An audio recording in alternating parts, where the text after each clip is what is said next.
말씀을 통해서 이 굳건한 믿음 공동체라는 제목으로 하나님의 말씀을 증거하겠습니다. 어떤 일이 시작되었으면 끝이 있어야 됩니다. 그런데 만일 계속 반복되는 그런 상황 속에서는 결론을 내기 어렵습니다.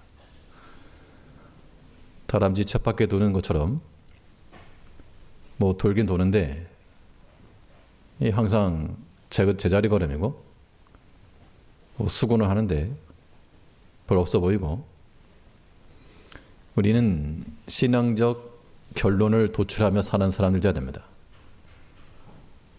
이 땅 가운데 살아가면서도 계속 제자리 걸음이 아니고 하나님께로 향한 분명한 한 걸음이 되고 또 정확한 한 걸음이 되어야 됩니다. 히브리 서신 가운데서 이 마지막 장에서 이 편지를 보낸 목적이 있었겠죠. 너희가 아는 바 그 구약에 기록된 그 속죄주의 어린 양이 이미 우리 가운데 오셨고, 그 예수께서 그 어린 양이 되실 뿐만 아니라 또한 친히 대제사장이 되셨다.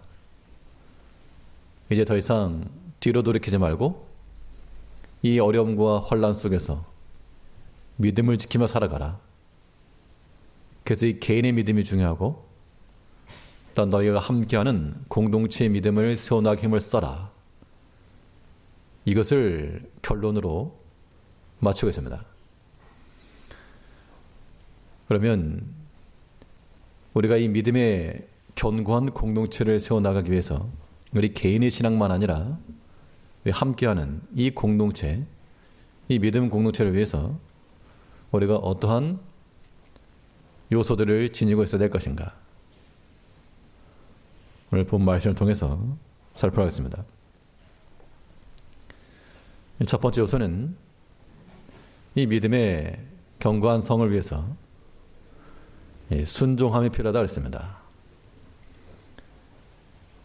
이 순종함이라고 하는 것은 우리 가운데서 억지로 일어나는 순종이 아니요, 자원함으로 자원하는 순종함이 있을 때 그 순종함을 통하여 우리의 믿음이 분명한 한 걸음이 되고 또 하나님께로 향하는 상향의 걸음이 될 수 있다는 겁니다. 그러면 이러한 순종이라고 하는 것이 어떻게 가능할까? 하나님의 명령이 우리 가운데 임했을 때 이것이 우리에게 유익함을 깨달을 때, 그때 자원하여 순종하는 것이지, 이것이 내게 유익하다는 걸 알지 못하면 하나님의 말씀을 백날 들어도 순종할 리가 없습니다. 자, 이제 우리가 하나님 앞에 순종하는 백성들이 되려면 우리에게 주시는 그 주의 명령과 훈계가 우리에게 무엇이라? 유익이라. 내 영혼의 유익함이라고 하는 것을 깨닫는 마음을 가지고 우리가 주 앞에 순종하게 힘쓰셔야 됩니다. 르몬 13장 17절을 보시면 너희를 인도하는 자들에게 순종하고 복종하라. 그렇지 않으면 너희에게 유익이 없느니라. 순종과 복종함을 통해 왜 이렇게 순종하고 복종하라 그랬는가? 그렇지 않으면 너에게 유익이 없다. 자, 그런데 순종의 대상이 누구인가 하면 당연히 하나님께 순종하는 겁니다. 하나님의 말씀을 듣고 하나님께 내게 말씀하신다. 그 성령의 감동하심을 따라 하나님께 순종하는 마음을 가져야 됩니다. 그런데 오늘 본문에서 하는 말은 하나님께 순종하라 이 말이 아니고 너희를 인도하는 자들에게 순종하고 복종하라. 그 당시 교회들이 세워져 나왔고 각 교회마다 오늘날처럼 그 목양을 담당하던 사역자들이 있었습니다. 이 히브리서 저자는 히브리 이 서신을 받는 성도들에게 너희가 지금 가르침을 받고 인도를 받는 그 인도자들의 순종하고 복종할 것을 명하고 있다는 겁니다. 그런데 참 내가 하나님께는 순종할 마음이 있는데 사람은 싫다. 이럴 수가 있습니다. 목회자와의 어떤 갈등이 있다거나 인간적 허물이 보이거나 그러게 되면 참 내가 하나님께는 순종하겠는데 저 사람에게 못하겠다. 그런 마음이 들 수가 있겠는데요. 그러나 성경이 우리에게 교훈하는 바는 사람이 부족한 게 있을 수 있지만 그 잘못된 것과 부족함을 옳다라고 말하는 것이 아니고 우리는 하나님의 말씀을 듣고 순종한다는 겁니다. 그러니까 사람의 말을 듣는 게 아니고 비록 사람을 통해서 나오는 말일지라도 그 사람 여전히 부족함이 있고 모자랄지라도 그 사람을 통하여 나오는 그 말씀이 하나님께서 내게 주시는 말씀으로 듣고 받아라. 그래야지만 너희 영혼에 유익이 있다. 그렇지 않으면 유익이 없다. 이건 100%입니다. 학생들이 선생님 싫어하면요, 그 과목 듣기도 싫어합니다. 공부도 안 할 뿐더러. 마찬가지로 하나님의 말씀을 전하는 사역자들과의 좋은 선한 관계가 유지되지 못하면 다 힘든 겁니다. 본인이 더 힘들고 영적으로 채움이 없으니까. 그러니까 이제 안 좋은 말들 나오겠죠. 인간적인 말들이 유익이 없다. 성경 뭘 말씀하고 있는가 하면 하나님께 순종하는 것과 그의 선지자를 순종하는 것이 별개가 아니라 같은 것이라고 말씀해 주고 있습니다. 사람을 신격화시키는 것이 아니고 하나님 말씀을 들어 전하는 그 순간만큼은 하나님의 대언자라. 그러면 너희가 하나님께 순종하듯이 그 선자를 신뢰하고 순종하면 견고히 설 것이라고 약속해 줬습니다. 역대하 20장 20절 말씀에서 여호사밧이 백성들을 향해서 하신 말씀인데요. 유다와 예루살렘을 거민하라. 내 말을 들을 자다. 너희는 너희 하나님 여호와를 신뢰하라. 그리하면 견고히 서리라. 그 선자를 신뢰하라. 그리하면 형통하리라 하고, 하나님을 신뢰하는 것과 선자를 신뢰하는 것을 같은 선상에 놓고 하나님께 순종하듯이 그 선자를 통해서 나타나는 하나님 말씀에 온전히 순종하라. 그리하면 형통하리라. 그러니까 우리 신앙생활은 사람의 말로 듣지 않고 하나님의 말씀을 받을 때 그 믿는 자에서 역사한다 그랬습니다. 그래서 우리는 오늘 말씀에 있는 것처럼 너희를 인도하는 자들에게 순종하고 복종하라. 무엇을 위해서? 영적인 유익을 위해서. 여기 계신 모든 분들도 마찬가지입니다. 하나 앞에서 우리 신앙의 유익과 우리 영혼의 유익을 위해서 주의 말씀이 나를 향하신 하나님 뜻인 줄 알고 서로 존중하며 또 귀하게 여기며 그 말씀에 대해서 순종해 나가야 됩니다. 근데 만일 그래도 마음에 안 든다. 그럴 수 있겠죠. 그래도 마음에 안 듭니다. 그럴 때에는 하나님께 맡기면 되는 겁니다. 사람이 부족함과 잘못이 있을 때는 하나님께서 친히 그의 종들을 심판하신다 그랬습니다. 하나님이 진노하심에 맡기고 우리가 할 일은 끝까지 사랑하며 존중하며 위하는 마음을 가져주는 겁니다. 이게 성도의 복이라 그랬습니다. 복받는 길이 어렵지 않고 거기 있다는 겁니다. 갈라디아 4장 14절 말씀에서요.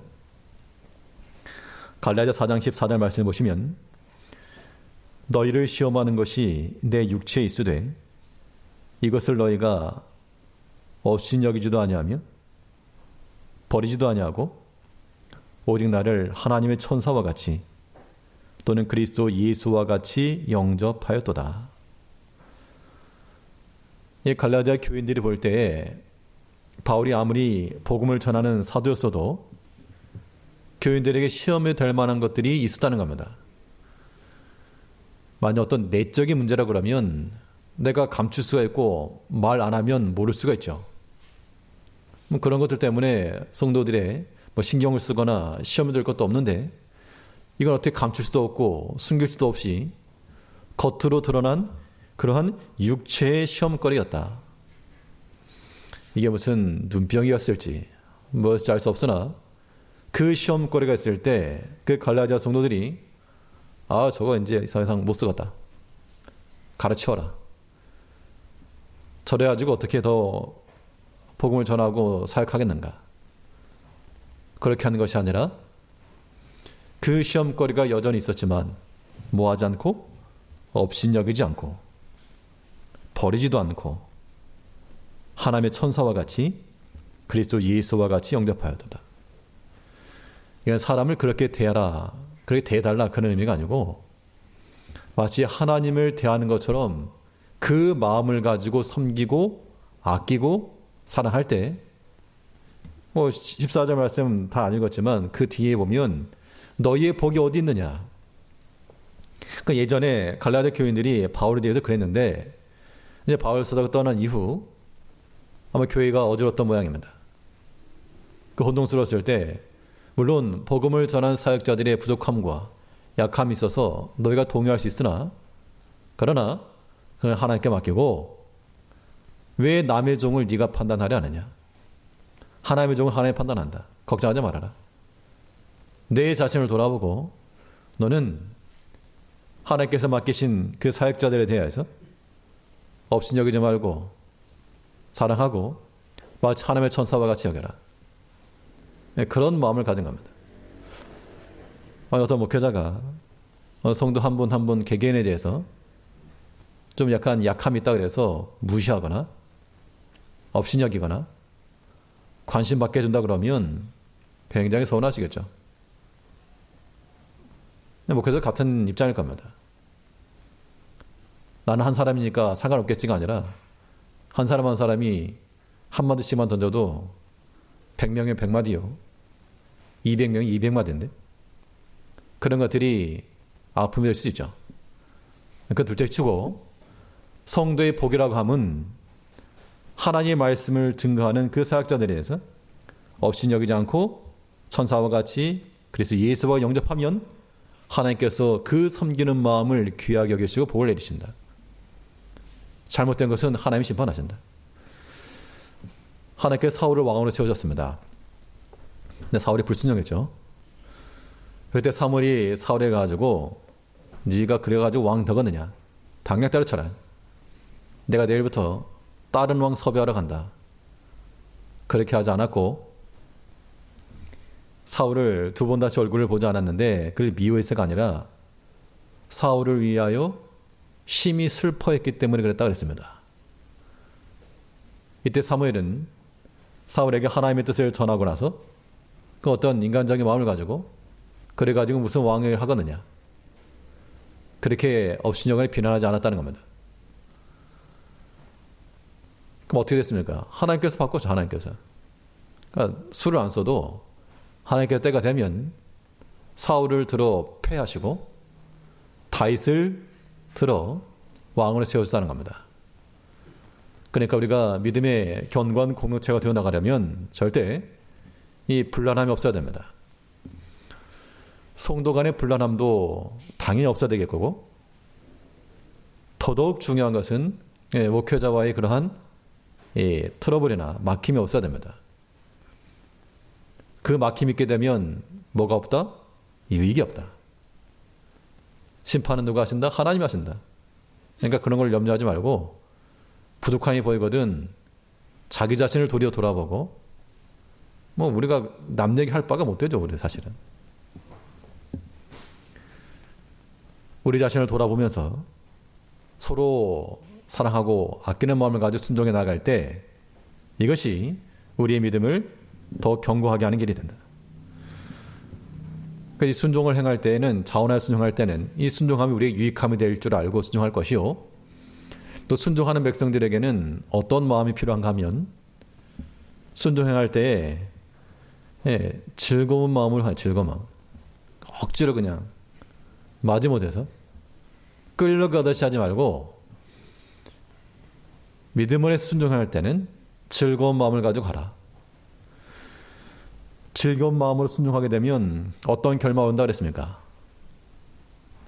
이런 확신이 있어야지 순종하죠. 즐거운 마음으로. 즐겨 순종하는 자에게는 하나님께서 좋은 곳으로 채우신다 그랬죠. 이사야 1장 19절 말씀하세요. 이사야 1장 19절에서 너희가 즐겨 순종하면 땅의 아름다운 소산을 먹을 것이요. 내가 능력껏 땅을 파가지고 먹는 게 아니고 하나님께서 자라게 하신 것을 먹는데 어떤 자의 손에 주어지는가? 즐거운 마음을 가지고 주 앞에 순종하는 백성들의 손에 주어질 것이라.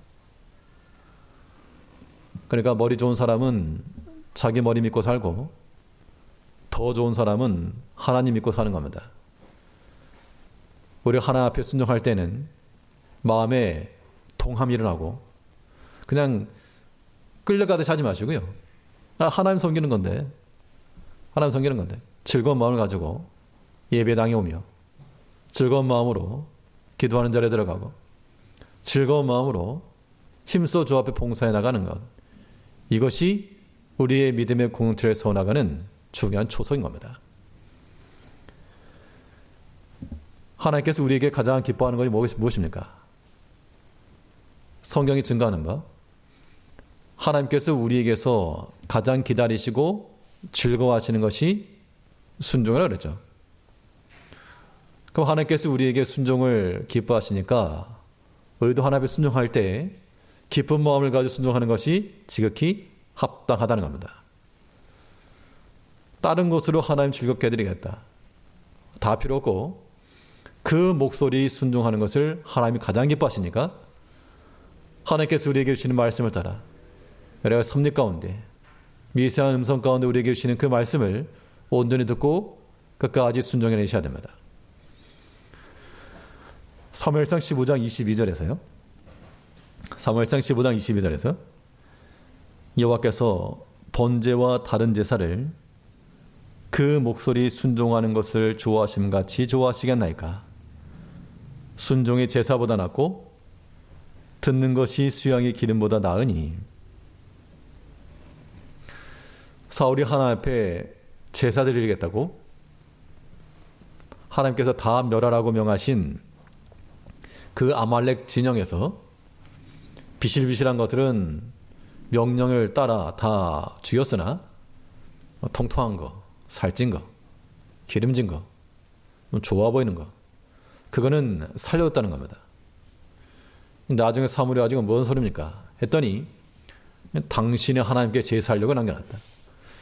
목적은 나쁜 목적이 아니죠, 사실은. 하나님께 번제하겠다는 건데, 하나님께 드리겠다는데 목적이 나쁘지 않았으나, 그러나 사무엘을 통해서 주신 말씀은 하나님께서 받지 않으신다. 번제와 이 제사를 드리는 것보다 그 목소리 순종하는 것을 하나님 더 즐거워하신다. 우리 믿음의 성도들이 하셔야 될 일은 무엇입니까? 내가 큰 일을 해가지고 하나님에게 충성하고 큰 족적을 남기고 이름을 남기겠다. 하나님께서 너 땡큐 안 받아. 그거 말고 지금 그 사건, 지금 그 일, 양심을 가지고, 신앙 양심을 가지고 하나님의 말씀대로 잘 처리해라. 내 생각과 욕심을 따라서 머뭇머뭇거리지 말고, 다른 것 기웃거리지 말고 하나님 말씀을 따라 온전히 순종해라. 그것이 하나님을 기쁘시게 하는 길이요, 하나님이 즐거워하시는 겁니다. 우리 생각이 거기까지 미쳤으면 우리도 그 일을 행할 때 그냥 마지못해서가 아니고 아까운데 계속 미련을 두는 것이 아니고 즐거운 마음을 가지고 끊을 바를 단번에 끊고 행할 바를 명확히 할 줄 아는 이러한 명쾌한 순종이 우리 가운데 있어야 한다는 겁니다. 이러한 순종이 우리 개인의 신앙을 견고케 하는 길이요, 우리 공동체의 믿음을 강하게 하는 겁니다. 하나님께서 우리에게 기대하시는 바 가장 즐거워하는 것이 우리의 순종함이라면 우리가 하나님 앞에 나갈 때 하나님이 제 1번으로 취하시는 거, 원픽, 하나님께서 가장 아끼시는 거, 그거 가지고 나가지 않으면 하나님 실망하신 겁니다. 그래서 오늘 본문에서는 이 하나님께 순종하는 것이면 그렇게 하겠는데 또 사람이네요. 13장 17절 다시 보시면 너희를 인도하는 자들에게 순종하고 복종하라. 저희를 하여금 즐거움을 이것을 하게 하고 근심으로 하게 말라. 그렇지 않으면 너에게 유익이 없느니라. 하나님께 순종하는 것은 100번이라 하겠지만 사람이 마음이 막히면 이 마음이 다 막히죠. 마음도 막히고 행동도 막히고. 근데 오늘 본문에서 뭘 말씀했는가 하면 저희로 하여금 즐거움으로 이것을 하게 하고 근심을 하게 말라. 이 목회자가 말씀의 사역자들이 언제 즐거울까? 우리 여기 성도님들이니까 이런 사역자의 심정은 아니시죠? 제가 말씀드리죠. 이거 뭐 사실 이 말씀은 다른 교회 목사님 와서 해주면 전 속이 편한데 이거 제가 하려니까. 이 목회자의 설교자가 언제 가장 즐거운가? 뭐 선물을 많이 받거나 뭐 사례비가 올라가거나 뭐 그런 것이 즐거운 게 아니고 하나님의 말씀을 받는 성도들이 그 말씀을 듣고 말씀이 흡수된다라는 걸 느낄 때 그때 굉장한 보람이 있고 또 하나님의 말씀으로 점점 성장해가는 모습을 볼 때 그때가 기쁜 겁니다. 그냥 하는 소리가 아니에요. 사실이에요. 그럼 또 언제 근심이 되고 아픈가? 그 반대죠. 그 반대. 뭐 나에게 서운한 말을 했다. 사실 그런 것 때문에 아프거나 근심이 되는 거 아닙니다. 물론 좋은 건 아니지만 뭐 안 좋은 말을 했다. 험담을 했다. 혹은 부족한 것을 이야기했다. 사실이기 때문에 그것이 속상하더라도 그것 때문에 근심하거나 슬퍼할 이유는 없죠. 부족한 건 잡아가면 되는 거니까. 그런데 하나님의 말씀에 대해서 불순종하고 또 하나님의 말씀을 어기고 또 성도 간 분쟁을 일으키고 권면을 해도 듣질 않고 계속해서 시험거리를 만들게 되면 그때 이제 근심이 되는 겁니다. 여기 계신 분들은 안 그러시겠지만 한 사람이 만일 그렇게 하면 저는 이제 총을 한 대 맞은 겁니다. 가슴이 뻥 뚫린 거죠. 근데 여기 계신 분들이 한 10명 되면 10번, 10방, 100명이 100방. 그래서 너덜너덜 없어지는 겁니다. 그렇게 되면 뭐가 없다? 유익이 없다. 물론 목회자 자신에게도 유익이 없고 교인들에게 유익이 없는 겁니다. 그러니까 저로 하여금 즐거움으로 하게 하고 근심으로 하게 하지 말라.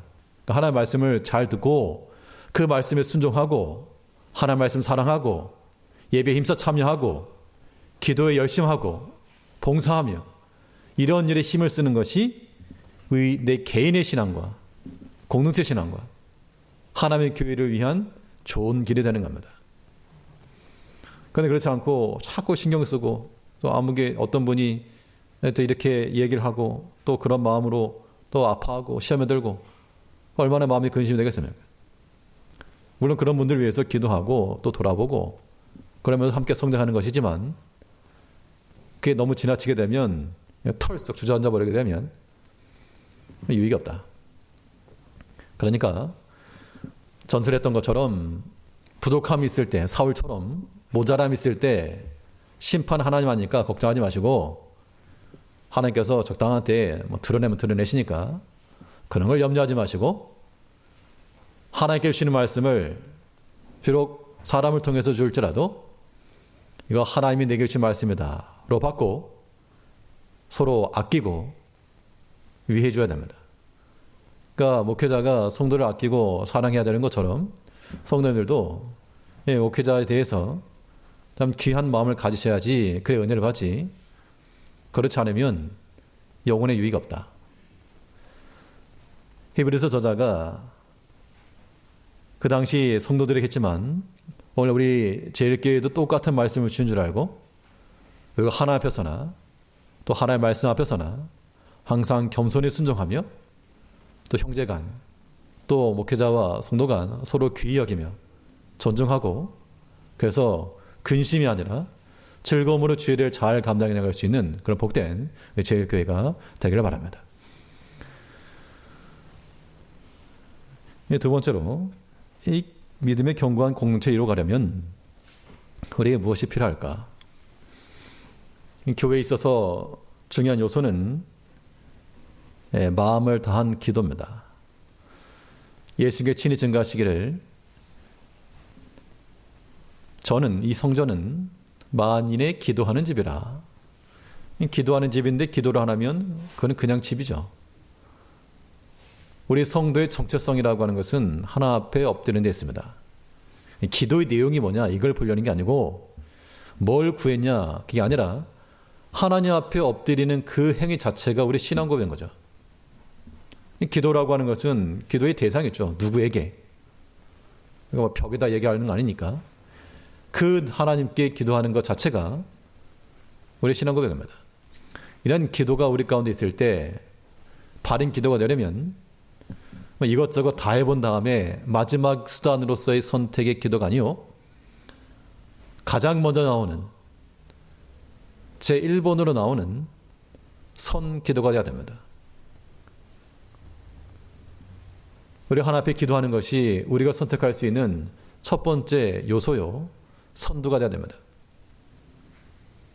여러 가지 일이 있을지라도 그거 놓치지 말고 그거 빼먹지 말고 기도부터 하라. 이것이 우리가 견고한 믿음을 세워나가는 길입니다. 오늘 보면 13장 18절 말씀에서 우리를 위하여 기도하라. 우리가 모든 일에 선하게 행하려 함으로 우리에게 선한 양심이 있는 줄을 확신하노니. 지금 히브리서를 받는 성도들도 상황이 어렵습니다.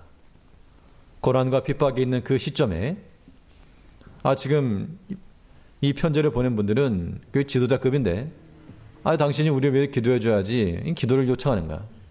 우리 먹고 살기 힘든데. 힘든 삶 가운데 고난과 역경이 있는 그들에게 너희도 먼저 기도해라. 너희 먹고 살 것을 위해서 기도해라가 아니고 우리를 위해서 기도해라.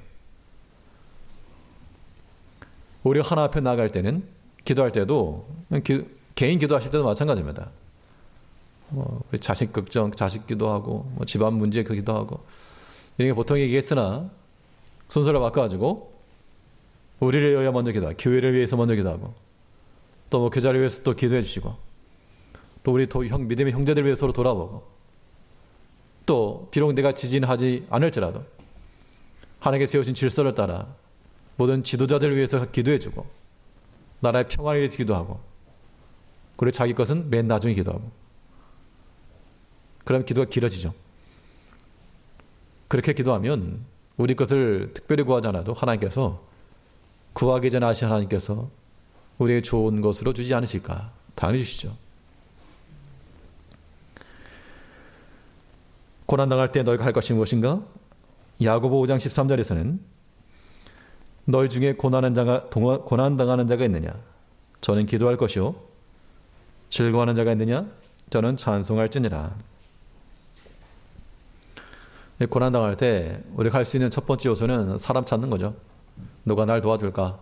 전화하고 또 인터넷 찾아보고 그 다음에 안 되면 기도라도 해보고 보통 그럴 때 많습니다. 이것저것 다 해보고 안 되니까 마지막에 목사님 기도해 주세요. 우리의 모든 수단은 첫 번째가 기도입니다. 물론 본인 기도하죠. 본인이 하는 겁니다. 또 함께 기도 요청도 하셔야 되고. 고난당한 자가 있느냐? 저는 기도할 것이요. 하나님 앞에 기도하는 것을 먼저 말씀했습니다. 선기도. 그러니까 어떤 물건을 지불할 때도 값을 지불할 때도 선불이 있으면 식당 가가지고요. 선불로 냈으면 나갈 때까지 먹을 수 있는 겁니다. 물론 이거 뷔페 같은 경우에 시간장 없으면 아무튼 나갈 때까지 먹는 겁니다. 이미 다 냈으니까 이미 내가 할 것은 끝. 우리 하나 앞에 먼저 기도하고 나가면 우리가 할 일은 끝. 이제 책임은 누구에게? 하나님께. 하나님께 던지는 겁니다. 책임을. 또 하나님께 그렇게 말씀하시는 내게 돌려라. 왜 네가 가지고 염려하고 머리 싸매 걷느냐. 나에게 던져라. 패스를 해야지 스트라이크가 골 넣는데 골도 못 넣으면서 공만 잡고 있으려고 그러면 던져라. 하나님께 패스해라. 내게 구해라. 그럼에도 불구하고 이 기도하는 것이 큰 어려운 것인 줄 알고 주저하시면 어떻게 우리 믿음이 자라겠습니까? 우리가 개인적으로 기도하는 거 혼자 하라고 못 하잖아요. 그래서 참 감사하게도 기도할 수 있는 시간들이 항상 정해져 있어서 그때 함께 모여서 기도합시다. 그러면 우리는 그 시간을 기억하고 힘써 참여하셔야 됩니다. 하셔야 돼요. 그렇지 않으면 신앙생활 어떻게 잘할까? 한국기 독특한 제도 가운데 하나가 3일 예배, 수요 예배와 또 새벽 기도회, 금요기도 이런 게 있죠. 근데 돌이켜보면 그런 것들이 오늘날까지 목회자와 교회를 지켜주고 있는 바탕이 된다라고 저는 확신하고 있습니다. 그런 거 없으면 아마 나태해졌겠죠. 믿지 않는 자가 똑같이 살았을 겁니다. 우리 성도님께서 이 기도하는 자리에 지켜내지 못하면 믿지 않는 백성과 다를 바가 없습니다. 내가 새벽 기도를 했다, 기도기 나왔다. 그게 다른 사람에게 자랑이 될 만한 그런 근거는 될 수 없으나 그러나 기본적으로 최소한 기도할 수 있는 시간에 기도하지 않고서 언제 기도할까? 밥 먹을 때? 천만에요. 못합니다.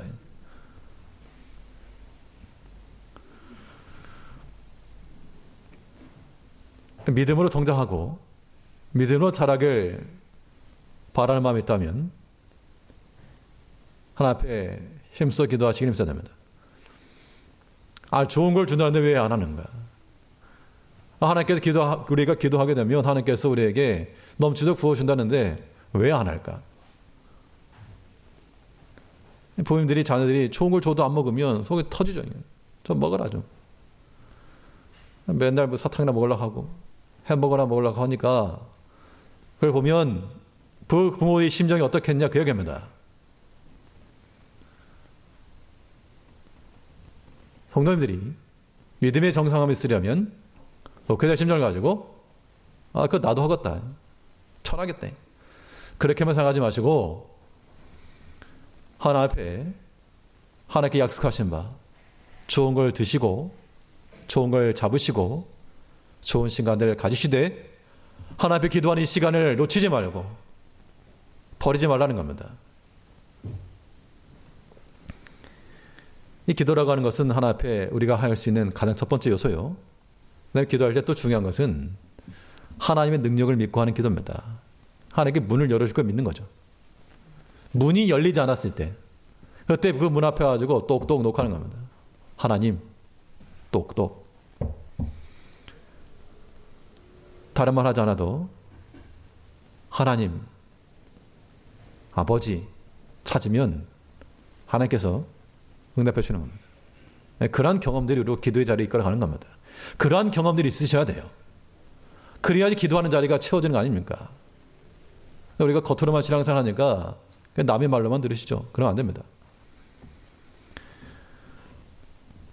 우리 13장 19절 말씀에서요.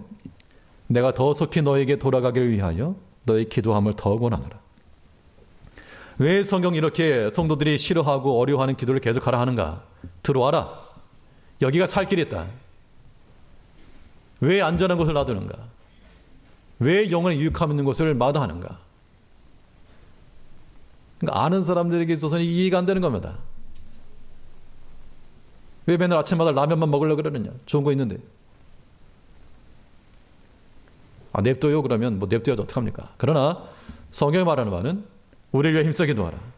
그러니까 이 기도하라 이 말 속에는 지금 내가 너희에게 돌아갈 수 있기를, 그러니까 다시 이 서신을 받는 교회에 돌아가서 교제하기를 위하여 기도하라.